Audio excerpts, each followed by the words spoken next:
Lembram-se aquela primeira pergunta? Qual é o primeiro dos dois critérios? Saber o texto. De qual texto a versão foi traduzida?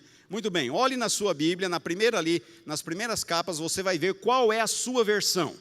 Se você tiver Almeida Revista e Corrigida, Almeida Contemporânea ou Almeida Corrigida e Fiel, esta tradução é uma tradução do texto de Erasmo, que por sua vez é baseada em meia dúzia de manuscritos, o mais antigo deles do século XII.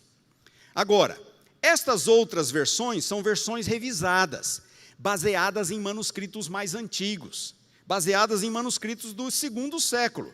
Ali estão a Nova Almeida, que foi lançada 2 anos atrás pela Sociedade Bíblica, ali está a Almeida Revista e Atualizada, ali está a Almeida Revisada, ali está a nova tradução na linguagem de hoje, ali está a nova versão internacional, ali está a Almeida século XXI, a nova Bíblia de Jerusalém e até a Bíblia Mensagem. Estas são todas versões baseadas em manuscritos melhores e mais antigos. Está claro essa questão de texto? Muito bem, vamos adiante. E temos agora o segundo critério, o critério da tradução em si. Como avaliar uma versão? Qual é a melhor versão? Primeiro critério, texto. Segundo critério, a tradução em si. A natureza dessa tradução é literal ou é dinâmica? Uma tradução dinâmica é aquela que reproduz exatamente aquilo que o autor escreveu. A tradução literal. A tradução dinâmica é aquela que procura representar o pensamento do autor, não necessariamente as palavras do autor. O segundo critério é o critério da ideologia. Ela é neutra ou ela é tendenciosa? É uma tradução neutra ou ela foi feita para puxar um pouco de brasa para essa sardinha aqui? Para defender algumas ideias em particular, algumas doutrinas. Vamos lá, vamos falar um pouco, deixa eu exemplificar a tradução literal da tradução dinâmica. Aqui está a tradução da Nova Almeida, de Mateus 23, 29 até 32. Ai de vocês, escribas e fariseus hipócritas, porque vocês edificam os sepulcros dos profetas, enfeitam os túmulos dos justos e dizem, se nós tivéssemos vivido nos dias de nossos pais, não teríamos sido seus cúmplices quando mataram os profetas. Assim, Jesus continua, vocês dão testemunho contra si mesmos de que são filhos dos que mataram os profetas. Portanto, tratem de terminar aquilo que os pais de vocês começaram. Esta é uma tradução literal. Deem uma olhada agora numa tradução dinâmica. Olhem a mensagem, a mesma passagem. Vocês, líderes religiosos e fariseus, são um caso perdido, impostores. Vocês constroem túmulos de granito para os profetas e monumentos de mármores para os santos. Dizem que se tivessem vivido no tempo de seus antepassados, não teriam sangue nas mãos. Conversa! Vocês e aqueles assassinos são farinha do mesmo saco e cada dia acrescentam homicídios à sua ficha criminal. Essa é uma tradução dinâmica. Tenta reproduzir a ideia. Qual é mais fácil de entender? A literal ou a dinâmica? A dinâmica é mais fácil de entender. Mas há um problema aqui. Há um problema. A dinâmica, ela é interpretativa. E eu corro o risco de depender de uma tradução onde a interpretação não é a melhor. O autor que preparou isso aqui, ele pode ter cometido alguns erros de interpretação. Então, se você quer ter um pouco mais de segurança, fique com as traduções literais. Você vai estar mais seguro. As dinâmicas são fáceis de entender. A Bíblia na linguagem de hoje, a mensagem, são bem apelativas. Mas elas são mais escorregadias. Porque eu posso estar lendo não aquilo que Mateus, João, Paulo escreveu, mas aquilo que o tradutor imagina. Vocês estão me entendendo? Então, cuidado com as dinâmicas. Tradução, ela é neutra ou ela é tendenciosa? Esse TNM significa tradução Novo Mundo. Sabem quem preparou essa tradução? As Testemunhas de Jeová. Notem como elas traduzem João 1:1. No princípio era a palavra, e a palavra estava com Deus, e a palavra era um Deus, com D minúsculo. Essa é uma tradução neutra ou tendenciosa? Absolutamente tendenciosa. O texto grego não diz isto. Mas como eles não acreditam que Jesus é Deus, é assim que eles traduzem. Olhem como eles fazem com Colossenses capítulo 1, eu esqueci de mencionar o texto aqui, é Colossenses 1, 10 a 13. Olhem como que eles fazem com esta passagem. Ele é a imagem do Deus invisível, primogênito de toda a criação, pois por meio dele foram criadas todas as outras coisas nos céus e na terra, as coisas visíveis e as invisíveis, quer sejam tronos, quer domínios, quer governos, quer autoridades, todas as outras coisas foram criadas. Eles acrescentam outra. Por quê? Porque para eles Jesus é um ser criado. Então não é todas as coisas foram criadas, é todas as outras coisas, porque ele também é um ser criado. Isto é uma tradução tendenciosa. São poucas as traduções tendenciosas que nós temos. Quantos de vocês comprariam uma Bíblia sabendo que ela é uma tradução das Testemunhas de Jeová ou dos Mormons? Sabem por que a Igreja Adventista não tem uma tradução? Exatamente por isso. Lá fora já nos criticam dizendo que somos uma seita.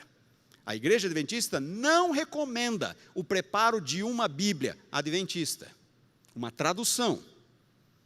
A Igreja Adventista reconhece o trabalho das sociedades bíblicas e recomenda aos seus membros que usem as Bíblias produzidas pelas sociedades bíblicas. Concordamos com tudo que eles escrevem? Não, mas não vamos nós mesmos preparar uma tradução nossa.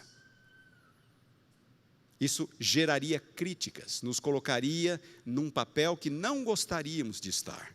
E nós não precisamos. Qualquer versão bíblica, nós podemos ser bons adventistas do sétimo dia, inclusive com textos receptos. Porque eu falei para vocês que as diferenças não afetam o conteúdo doutrinário, não dizem respeito a conteúdo doutrinário. Existem passagens, alterações de natureza doutrinária? Sim, existem. Mas elas reforçam, nenhuma doutrina depende de um texto alterado, isso não nos deixaria, não nos tornaria menos adventistas. Notem alguns exemplos pontuais. Lucas, faltou mencionar o texto, é Lucas 16:16. Lucas 16:16. A Nova Bíblia de Jerusalém traduz assim: a lei e os profetas até João. Lucas 16:16. A lei e os profetas até João. A lei e os profetas o quê até João? Está faltando um verbo. Está faltando um verbo. E agora ouçam. Prestem atenção. É exatamente assim que Lucas escreveu. Lucas não tem um verbo ali. Não há um verbo. Lucas escreveu a lei e os profetas até João. A Nova Bíblia de Jerusalém traduz o texto exatamente como ele está. Olhem como aparece na Revista e Corrigida, na Almeida século 21 e até na Nova Almeida. A lei e os profetas duraram até João. Opa! Aí nós temos um problema. Certo? É uma tradução tendenciosa. Está querendo vender a ideia de que desde João, nada mais de lei e de profetas. É exatamente assim que está ali. Olhem como diz a Almeida Revista e Atualizada. A lei e os profetas vigoraram até João. A mesma coisa. Mas Lucas não colocou verbo. Por que não? Não sei, tem que perguntar para ele. Ele não colocou o verbo. Agora notem. Notem. Nós temos um recurso nos evangelhos que é muito interessante. Quantos evangelhos nós temos? 4. Algumas frases de Jesus aparecem nos 4. Algumas aparecem em 3. Algumas frases aparecem em 2. E algumas só em um dos evangelhos. Esta frase aparece em 2 evangelhos. O outro evangelho é Mateus. Mateus capítulo 11, versículo 13. E sabem como essa frase aparece em Mateus? Diz assim: todos os profetas e a lei profetizaram até João. E Mateus colocou o verbo. O verbo é profeteuo em grego, profetizaram. Todos os profetas e a lei profetizaram até João. Faz diferença dizer a lei e os profetas duraram até João e a lei e os profetas profetizaram até João? Faz diferença? Ora, e como faz? A lei e os profetas profetizaram acerca da vinda de Jesus até João. De João para cá é o período do cumprimento, não é mais o período da profecia, é o período do cumprimento. É muito diferente de dizer a lei e os profetas duraram até João. Abram a Bíblia de vocês, por favor, em Lucas capítulo 16, versículo 16.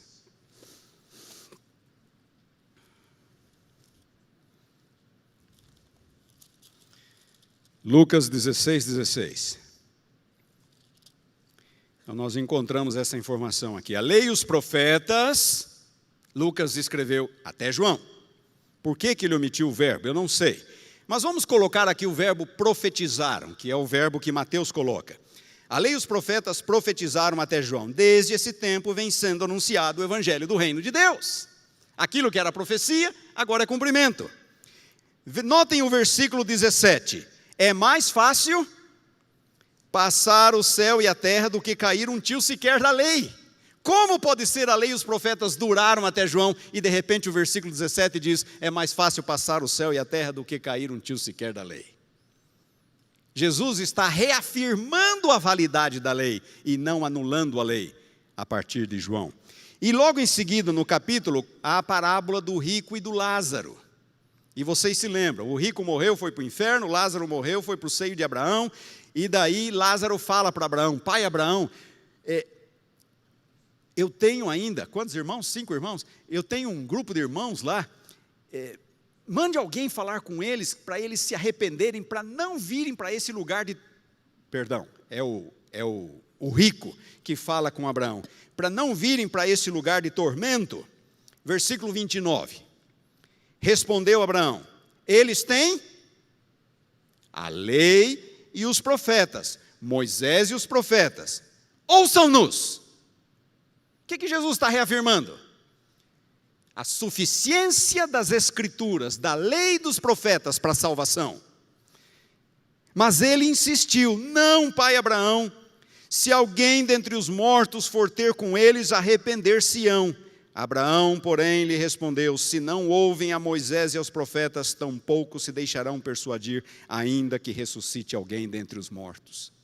Como pode o versículo 16 dizer a lei e os profetas duraram até João, sendo que o 17 diz que a lei não vai passar, e na parábola seguinte Jesus insiste na suficiência da lei e dos profetas para a salvação? Percebem? Então a tradução ali deve ser a mesma de Mateus. A lei e os profetas profetizaram até João. Ou, no mínimo, deixar sem verbo, como a Nova Bíblia de Jerusalém. Mas isso tornaria a frase profetizaram até João. Então as traduções, elas têm problemas pontuais, pendendo mais para cá, pendendo um pouco mais para lá. Mas como adventistas do sétimo dia, a igreja recomenda aos seus membros que deem prioridade às versões produzidas pelas sociedades bíblicas, porque elas são interconfessionais, interdenominacionais. Vai haver problemas aqui ou ali, mas nós estudamos e resolvemos esses problemas mediante o estudo, e não mediante a impressão de uma Bíblia nossa, porque isto não ajudaria. Muito bem, aqui estão as versões em português. A Nova Almeida é uma tradução literal. A ideologia é neutra, vai ter alguns problemas pontuais. Almeida corrigida, literal, neutra. Almeida revisada é um neutro menos. Tem um pouquinho mais de tendência ali, algumas ideias dispensacionalistas, isso é uma outra história. Almeida século 21 também é um neutro um pouquinho menos ali. Tá? A Bíblia na linguagem de hoje, nova tradução na linguagem de hoje, é uma tradução dinâmica. Assim como a mensagem, a última da lista, ela é muito dinâmica. E aí eu corro o risco de estar lendo as interpretações do tradutor. Então, cuidado com as traduções dinâmicas, prefiram as literais. E prefiram aquelas que são neutras na sua ideologia, embora possamos encontrar alguma questão mais pontual. Concluindo, qual é a melhor versão que nós temos em português? Muito bem. A primeira da lista, aquela que eu dou nota 9.5, é a Nova Almeida. Terceira edição da Almeida atualizada, que foi lançada 2 anos atrás, e vocês encontram na loja da casa, e vocês encontram nos sites, nas livrarias evangélicas, no site da Sociedade Bíblica. É uma iniciativa de uma sociedade bíblica e não de uma pessoa em particular. Não de uma denominação em particular. Ela não é batista, ela não é presbiteriana, ela não é luterana, ela é interconfessional. Concordamos com tudo que está ali? Não concordamos com tudo que está ali. Eu já disse para vocês que eu fui consultado, mandei uma lista de observações, algumas foram incorporadas, outras não. Não há problema. Vamos trabalhar com a Bíblia, vamos resolver os problemas, mas vamos usar uma versão que é preparada por uma sociedade bíblica. Tá bem? O texto dela, eu dou nota 10. Por quê? Porque é baseada nos melhores e mais antigos manuscritos. Não é baseada no Textus Receptus. É baseada nos melhores e mais antigos manuscritos. O 9 que eu dou na tradução é porque tem um ou outro probleminha pontual ali, com o qual eu não concordo. Então eu dou 9 na tradução. Avaliação final, 9,5. A segunda da lista é a Nova Versão Internacional. Também dou 10 no texto, baseada nos melhores manuscritos, melhores e mais antigos manuscritos. A tradução, ela é um pouquinho menos neutra. Eu vou ver uma tendenciazinha aqui ou ali na Nova Versão Internacional. Então, em vez de dar 9, eu dou 8 para ela. E com isso, na minha avaliação, ela fica em segundo lugar. Eu queria dizer que esses números aqui são não são muito absolutos, tá? É só uma tentativa de ajudar vocês a entenderem esse contexto, esse cenário. Almeida século 21, também eu dou 10 no texto, baseada nos melhores manuscritos. Eu dou 8 na tradução, mesma nota que eu dou na Nova Versão Internacional, e a avaliação final, a nota final dela é 9. A Nova Bíblia de Jerusalém, dou 10 no texto, baseado nos melhores manuscritos gregos. A tradução, também dou 8, vocês vão ver ali um saborzinho católico de vez em quando. Vocês vão encontrar a palavra hóstia e alguma outra expressão bem católica na Nova Versão Internacional, na Nova Bíblia de Jerusalém. Então, eu dou nota 8, final 9, mas é uma boa tradução. Todo aluno de teologia deveria ter uma na sua biblioteca. Almeida Revista e Atualizada, nota 10 no texto, baseada nos melhores manuscritos gregos e hebraicos. Tradução, eu dou nota 7 porque ela já tem 60 anos. Ela já é arcaica, ela usa voz, que ninguém usa mais. Então ela já é um pouco arcaica, algumas expressões mais arcaicas. Por isso eu dou 7. Avaliação final, 8,5. Essa que foi usada pela CPB durante muitos anos. A CPB agora tem usado mais a Nova Versão Internacional e talvez vai passar a usar a Nova Almeida também revisada. A Almeida revisada não teve muita circulação, mas foi uma boa versão, eu dou 8,5 para ela. Nova tradução na linguagem de hoje, 10 do ponto de vista do texto, baseado nos melhores manuscritos. Mas a versão dela é dinâmica demais, lembram-se? Dinâmica demais, muito interpretativa. Eu dou 4 na tradução. E aí a avaliação final ela fica com 7. Almeida contemporânea, eu dou 5. Por quê? É baseada no Textus Receptus, no texto de Erasmo. A tradução é boa, mas ela deixa a desejar no texto. Então, a avaliação final, 6,5. A mensagem, eu dou 10 no texto, baseada nos melhores manuscritos. Mas na versão, na tradução, eu dou 2. Ela é interpretativa demais. E até usando uma linguagem assim que... farinha do mesmo saco, aquilo ali me agrediu.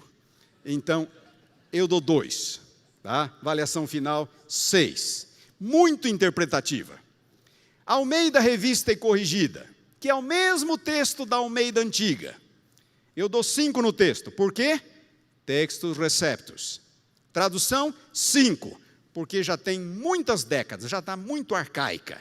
Já não se fala mais do jeito que está escrito ali. Avaliação final, 5. Essa seria a mesma avaliação que eu daria para a Almeida Antiga.